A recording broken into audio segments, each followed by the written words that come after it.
Bom, a gente está aqui para mais um Q&A do 28º Festival Mix Brasil de Cultura da Diversidade. A gente está aqui para conversar sobre o filme Homens Pink. É um filme que está no programa Vozes do Brasil Real, que é um programa especial de longas-metragens, que a gente junta filmes que têm coisas a dizer. E a gente está aqui com o Renato Tunes, que é o diretor do filme. Olá, bem-vindo, Renato. Olá, obrigado, bem-vindo também aqui à minha casa. E oi para todo mundo que está vendo a gente aí no canal do YouTube do Mix Brasil.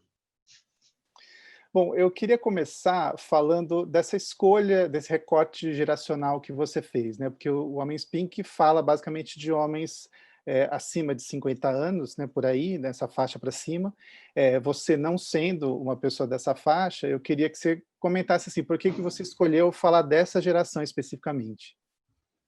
Na verdade, a ideia do filme surgiu de uma inquietação pessoal, assim, né? Quando eu fiz 40 anos, eu não fiz 50 ainda, mas estou quase lá.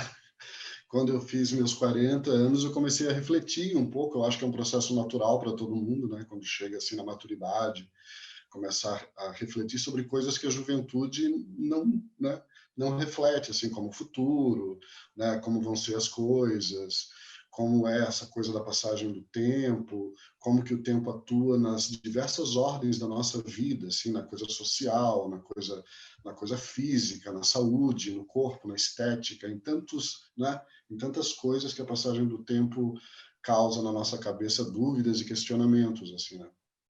E comecei também a me lembrar do passado, que eu acho que também é uma coisa natural quando a gente vai ficando mais velho, assim, né?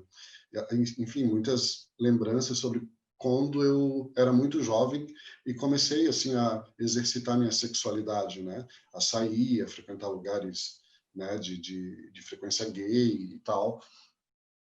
E me lembrei dos homens que naquela época eram mais velhos que eu, né? Sei lá, se eu tinha 16, 17 anos, aqueles homens já tinham 30, 30 e poucos, 40 anos, né?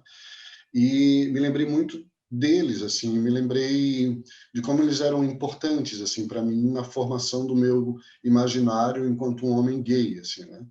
Tipo, eles eram homens adultos já, eles eram tipo uma referência, assim, né? Eles eram bonitos, descolados, eles já frequentavam os lugares, eles eram, né, eles dominavam os códigos dessa vida coletiva, gay, social, da comunidade, assim, né, que eu ainda não dominava, então era uma referência para mim, né? Eles me diziam, assim, observá-los e procurar estar perto deles de alguma forma, era uma forma de eu aprender como me mover dentro da comunidade, os códigos de convivência, que roupa usar, que lugares ir, que artistas ouvir, admirar, né? Como fazer sexo, como paquerar, que lugares ir, como fazer, como agir. Enfim, todos esses códigos, né, que conformam a cultura da comunidade, assim, eram de domínio deles, né? E, então, eu pensei muito sobre eles, alguns que foram muito marcantes, assim, na minha vida, assim, na memória, né, que eu comecei a relembrar desse momento da vida. E daí eu percebi que eles sumiram, sabe? Onde estavam? Onde estão esses homens hoje, assim? Né? Até procurei alguns que eu lembrava o nome, porque eu cheguei a ter algum tipo de convivência, assim, tipo, não encontrava. E daí eu comecei a me questionar sobre isso, né? Sobre esse processo de invisibilização que a velhice causa, né? A chegada da idade causa, né? Na sociedade de maneira geral, mas especificamente dentro da comunidade, né? E especificamente nesse recorte que é o qual eu insiro, que é o dos homens gays, né? E daí eu comecei a estudar sobre isso também, a investigar esse processo, né? E perceber que realmente a chegada da velhice para as pessoas que fazem parte da comunidade tem coisas específicas, assim, né? E às vezes é muito cruel e muito severo, assim, né? Porque, enfim, a gente sabe que a gente é super ligado na ideia da juventude, né? Assim como atribui muito valor ao que é jovem, né? E pouco valor ao que é velho, antigo, né? Tipo, na sociedade de maneira geral, mas na comunidade eu acho que ainda talvez mais forte, né? A gente é muito movido por essa ideia da beleza, né? Do corpo, né?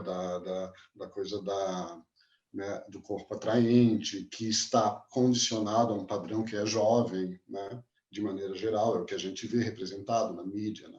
Em todos os lugares, na moda, enfim, na cultura pop. E daí eu comecei a ter essa ideia, assim, a refletir sobre isso, a refletir sobre a chegada da idade para mim mesmo, pessoalmente, como ponto de partida, assim, né?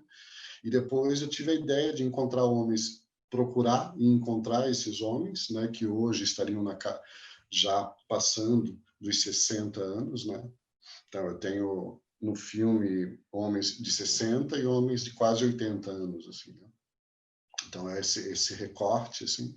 Então pessoas que foram jovens nos anos 70 e 80, né, basicamente, até os mais velhos já curtiam os anos 60, né? E, e a conversar sobre eles e a tentar estabelecer com eles novamente esse vínculo que eu tive na juventude, né? Porque eu acho que se perde isso hoje em dia. Eu reflito um pouco sobre isso, assim, que hoje em dia as pessoas que são mais jovens dentro da comunidade talvez não tenham esse mesmo tipo de relação com o mais velho, como essa referência, como esse mestre do saber, né, dos saberes, do conhecimento, dos códigos da comunidade que servem como essa relação, né, entre o mais velho e o mais jovem de aprendizado, de transmissão de conhecimento, de experiências, até mesmo sobre como sobreviver, né, porque na época deles, né, hoje em dia já existe uma repressão imensa, né, naquela época, né, muito mais. Então, a própria coisa da defesa, né, da sobrevivência, da resistência, tudo isso era passado para isso. E eu acho que a própria epidemia da AIDS, nos anos 80 e 90, também é um marco que separa gerações. Eu acho que, além de uma ferida existencial dentro da comunidade, é também uma ruptura geracional, porque, enfim, muitos homens mais velhos morreram, né? E então acho que também tem aí no momento da epidemia, que no filme é um momento muito forte, assim, porque todos eles viveram a experiência da epidemia de forma muito intensa, né? Ou através das perdas e do estigma, ou mesmo convivendo com o vírus até hoje, como eu tenho alguns, também representa uma espécie de ruptura nesse processo geracional, de relação entre gerações, né? Então, foi um pouco isso o disparador, assim, né, da ideia toda. E aí a gente escreveu um projeto sobre, né, com essa ideia para o Rumos, né, aquele edital do Itaú Cultural, foi contemplado. Então a gente fez o documentário e fez também uma performance minha, né, porque eu sou ator, além de diretor, uma performance minha também a partir das memórias e dos relatos desses 9 senhores que eu encontrei. Uhum. Acho interessante, porque você fala dessa falta de referência, né, que a gente tem das gerações passadas, e uma coisa que me chama a atenção no seu filme é o material de arquivo, que é basicamente pessoal, né? São coleções, são Uhum, fotos, são vídeos uhum. pessoais. Eu acho que nos créditos você cita que tem material da TV Cultura, se não me engano, Sim, tem. mas de arquivos assim públicos ou Uhum, de outra ordem não tem muito, aparentemente. Então é uhum. interessante buscar esses registros no arquivo pessoal das pessoas, né? Sim, eu quis muito fazer essa ideia de fazer um filme, porque quando eu comecei a bolar a ideia, eu pensei que seria um filme sobre a velhice, sobre esse processo de envelhecer, né? Que era o tema, digamos assim, a preocupação que estava na minha, né, a pulga que estava atrás da minha orelha. Mas, na verdade, com o decorrer do projeto, assim, eu fui entendendo que era um filme sobre memória, né? Sobre a memória das pessoas, sobre essas pessoas especificamente, assim. Então ele foi ficando cada vez mais pessoal, assim, eu também fui me colocando cada vez mais como parte desse processo, né? Então eu estou junto, eu apareço, eu performo, enfim, tem uma relação ali que eu estou junto, eu me sinto junto com eles, né, nesse processo de relato deles, assim, tipo, eu procuro me refletir neles, né, porque as nossas histórias no fundo têm vários pontos de conexão, né, enfim, pertencemos todos a essa mesma, né. Então, é um pouco isso. Então, é essa a ideia. Os acervos são basicamente pessoais. Tem uma outra imagem que eu peguei, assim, da TV, que são aquelas imagens de São Paulo, nos anos 70, 60, assim. Mas a maioria do acervo, a grande maioria, são acervos pessoais mesmo, de fotos. E tem um acervo em VHS, que é do Carnaval do Roma, né? Que é um carnaval aqui de Florianópolis, histórico, um carnaval LGBT, digamos assim. histórico aqui da cidade de Florianópolis, que pertencem a um desses entrevistados também. Ele filmava nos anos 80 e 90, né? E eu consegui resgatar esse material dele. Então, funciona como uma festa, né, que, digamos, percorre todo o filme como uma espécie de fio condutor, assim. O que para mim foi ótimo, porque eu também tinha uma preocupação muito grande de fazer um filme que fosse sobre histórias de vida, não sobre histórias de morte, né? Então, de trabalhar algumas quebras nessas imagens de controle que são muito presentes quando a gente fala da história da comunidade, né? A própria coisa da AIDS, a epidemia, a violência, a repressão, essas certas obsessões, né? Que as pessoas têm ao narrar a história da memória da comunidade. Então, isso tudo está ali, mas existe também uma história que são a história de pessoas que sobreviveram, são histórias de vitoriosos, assim, né? E a festa é tudo que é de bonito que a comunidade pode produzir como forma de resistência, assim, né? Então é sempre isso, a ideia de que, apesar de tudo e apesar de todas as histórias e de todas as perdas, tem sexo, tem festa, tem montaria, tem cor, tem música, tem tudo isso que nos efetivamente representa, né? Não apenas a violência, a morte, a peste, todas essas imagens muito fortes que acabam, de alguma forma, quando muito obsessivas, assim, acabam representando uma coisa que não é a realidade, né? Que é apenas uma parte dela. Eu tive um pouco essa preocupação também de não fazer um filme trágico, né? Sobre a comunidade, apesar de tudo, né? Mas de fazer um filme que celebre a existência e a resistência das pessoas que eu encontrei. Uhum, sim. Uma outra coisa que me chamou a atenção é difícil assistir seu filme sem fazer algumas relações com o presente, né? Tem um momento que se fala de repressão da ditadura, aquela história do Celso Cury, né? Da coluna dele. Aí a Uhum. própria questão da AIDS, a gente está vivendo um momento hoje de novas repressões e uma nova pandemia. Uhum. Eu queria que você falasse um pouco desses paralelos. Se você, a pandemia, eu imagino que quando você estava fazendo o filme ainda não tinha aparecido, mas Não. o filme acaba se colando no momento que ele é lançado, né? Então é difícil não Uhum. fazer essas relações. Eu queria que você comentasse um pouco. É realmente inevitável não fazer relações com o presente, assim, né? Durante todo o processo do filme eu tentava, na verdade, fazer esse tipo de relação na minha cabeça para procurar entender como a gente chegou até aqui a partir dessas experiências anteriores, né? De pioneiros, de gente que viveu isso que a gente vive hoje antes da gente, de uma outra forma, em um outro contexto, obviamente, né? Mas que resistiu e chegou até aqui, né? Eu acho que tem um pouco da ruptura que eu falei antes do começo, que eu sinto que existe nessa coisa geracional dentro da comunidade, faz com que algumas ideias equivocadas, até mesmo sobre militância, sejam muito difundidas, assim, né? Então, tipo, como se tivesse começado ontem ou apenas alguns anos atrás, né? Toda a luta e todo o engajamento e o ativismo das pessoas, né? Acho que o filme também mostra um pouco isso, assim, né? De como as lutas que hoje a gente luta são também decorrência de lutas anteriores, né? Que essas pessoas travaram e que abriram espaço para a gente, né? Às vezes em terrenos muito mais pedregosos do que o que nós temos hoje, apesar do que o que a gente vive hoje também não é nada fácil, né? Inclusive eles próprios às vezes relativizavam isso, né? Diziam que hoje é muito pior, né? Eles achavam que mesmo sendo jovem e gay no período da ditadura militar, existia uma certa subversão, assim, né? Um certo gosto por enfrentar o perigo, tipo, e uma liberdade muito contraditória, assim, né? Porque tinha uma liberdade sexual muito grande, né? Especialmente na fase pré-AIDS, né? Então, tipo, as pessoas exerciam suas sexualidades livremente, de forma muito ostensiva, apesar de viver num ambiente muito politicamente repressivo, né? Eles falavam muito sobre isso, né? E de como hoje eles acham que a coisa é muito mais careta, entende?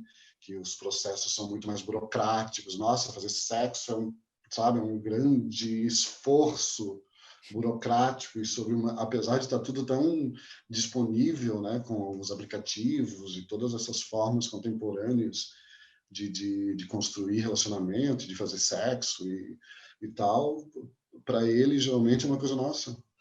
Era assim antes, né? Eles falam isso no filme, né? A gente andava na rua, passa, olhava, virava a cabeça, tinha uns códigos, né? O código da pegação, da cassação, que era ao vivo, e era isso. Então, tipo, esse tipo de transformação que que é política, mas é também comportamental, né? Que é decorrente dos tempos e da tecnologia e de tudo isso que a gente vive hoje, realmente a gente pode refletir assim sobre o filme, né? Sobre essas equivalências e essas diferenças entre as coisas, né?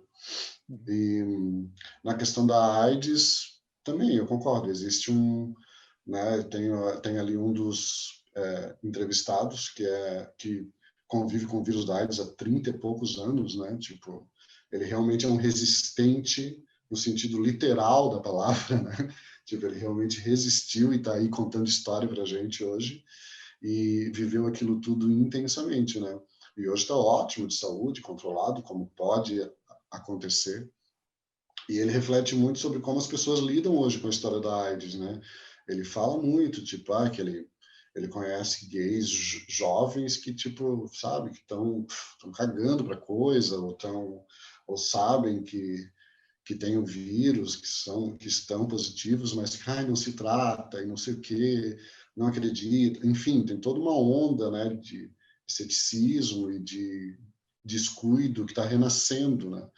E isso para uma geração que viveu o auge da epidemia, da morte, mesmo quando aquilo era uma sentença inevitável de morte, isso é tipo assustador, né? Porque as pessoas realmente reaprenderam a se relacionar sexualmente sob o estigma, né? Sobre o peso da AIDS, né? E eles falam muito sobre isso, né? Sobre como a AIDS veio como um transformador assim de tudo, né? De repente, sexo, que era aquilo que eles estavam vivendo antes, né? A liberdade, né? A explosão, tudo que vinha, aquelas ideias que vinham da cultura dos anos 60, de 70, do amor livre, né? De repente é ceifada por um grande fantasma, né? Que pairava, então essa coisa de ligar o sexo à morte e tal, que é uma imagem de controle, né? Que é uma dessas coisas que eu falei antes, né, que a gente precisa hoje, como criadores de narrativas sobre a comunidade, tentar identificar e reconstruir de um outro jeito, né? Ficou muito Sim. forte isso, o sexo gay, né, atrelado a essa ideia de peste, de morte, de perigo, né, de sujeira, né? Eles passaram por isso tudo, né? Viram a coisa toda se transformar, os tratamentos chegarem, acontecerem, e agora observam um pouco atônitos uma certa, né, uma certa calma exagerada em relação ao tema, né, Uhum, que a sim. gente vê. E como é que, assim, você teve a oportunidade de mostrar o filme para gerações mais novas? Eu queria entender, assim, como é, porque é um filme muito carinhoso, eu imagino que o público que está na tela deve ser um público que recebe super bem o Sim. filme. Mas eu queria Uhum. saber de gerações mais novas, se eles conseguem estabelecer uma relação direta, como é que é? Sim, eu não mostrei muito o filme ainda, porque ele estreou agora, mês passado, no festival aqui de Florianópolis, né, no FAM. Uhum. Então, o grande público agora que está começando a assistir, assim, né? Mas eu recebi comentários muito legais de gente jovem, assim, de gente que desconhece, né, parte da história, porque eu acho que a história da comunidade, assim, da memória. Eu falo da comunidade, pode parecer meio presunçoso, né? Estou contando a história da comunidade, mas tipo, aqueles homens ali são microcosmos que de alguma forma representam, né? Porque todos passaram por coisas parecidas em alguns pontos, né? Então, para mim, o filme, de uma forma muito pessoal, pequena, acaba refletindo uma história maior, né? Tipo, que é essa história, né, de uma coletividade. Mas muitos não conhecem a história, né? Porque eu acho que realmente existe uma falta de narrativas construídas e de fácil acesso, né?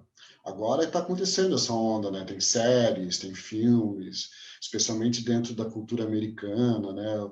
A juventude está vendo séries como Pose, por exemplo, né? Ou outras, todo o material do Ryan Murphy. São coisas que né, os jovens gostam de ver e são bem históricas, assim, né? Então, eles estão começando a entender melhor a parada toda. E a entender que não começou ontem mesmo, e esse tipo de coisa. Mas, por exemplo, a história do Carnaval do Roma, que é a festa de carnaval gay aqui de Florianópolis, histórica, que não existe mais, né? Mas que, digamos, é uma coisa importante, né? Porque Florianópolis hoje é conhecida como uma capital gay-friendly e não sei o quê, tem todo um trabalho né, de divulgação da cidade para esse público, essa história do Pink Money, eles adoram, não sei o quê, o carnaval, né, tem um carnaval gay, assim, surge aí, né, surge como eu conto no filme, nesse grupo de amigos gays que, de repente, resolveram curtir o carnaval num bar do centro da cidade. Isso virou uma grande coisa, né, as pessoas vinham para Florianópolis, né, para pular o carnaval e se montar e tal. E muitos jovens gays de Florianópolis não conhecem essa história, por exemplo, porque realmente ela não é contada, né? Então, vejo aí uma coisa legal do filme, né, que é tipo mostrar histórias que também não são muito difundidas assim, né? Sim, é um bom resgate. É. Bom, eu queria agradecer o Renato pela presença. Você quer falar mais alguma coisa? Não, só quero agradecer mesmo, obrigado pelo convite para falar sobre o filme, gosto de falar sobre ele, e espero que as pessoas assistam no Mix e curtam também, e qualquer coisa é só falar comigo aí pelas redes sociais, tal, que eu estou sempre disponível a discutir, debater o filme, falar sobre ele, sobre outras coisas também. Obrigado, tá? Legal, obrigado. E, bom, a programação inteira do Mix vocês encontram em mixbrasil.org.br. É isso, até mais.